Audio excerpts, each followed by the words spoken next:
G'day and welcome to this extra video for integrating exponential functions. Consider this one like the bonus features that you get on a DVD because you don't actually need to know it, but it's a little bit cool. I've only just sort of discovered it myself, so let's have a go.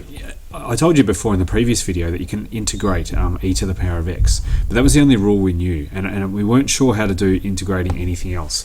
But I know that my calculator can do it, so let me just find my calculator, which is somewhere here. Hopefully you can see that. I might just get a new page. There we go. Now I can do the integration, and I do that by pushing Shift plus, and that gets me a shortcut to integration. And I'm going to put 2 to the power of x up there, and I'm going to find out what that is. And it ends up being 2 to the power of x on natural log of 2. I wonder how they get that. This is, I guess, what I've sort of played around with, and I've found it out. I guess, you know, people in the past have probably found this out, but I've discovered it today, so I'm very excited. Let's just say that y equals 2 to the power of x. Okay, what I'm going to do is I'm going to get the natural log of both sides, just because it's fun to do. And I get here natural log of 2 to the power of x and natural log of y.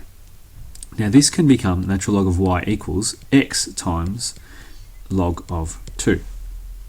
And then now I guess I don't really want to do anything to this, because I don't want to integrate or differentiate this, because it's hard to do when you've got a log of y. So I'm going to raise it now back to e to the power of.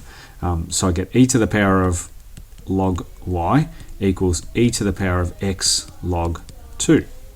And now I'm just going to go down a little bit, and I'm going to get e to the power of log ey is just y, and I get e to the power of x log natural log of 2. Now I'm not going to do anything with that, but I guess what I'm trying to say is that 2 to the power of x actually equals, oh, not that, 2 to the power of x actually equals this down here. So that equals e to the power of x times natural log of 2.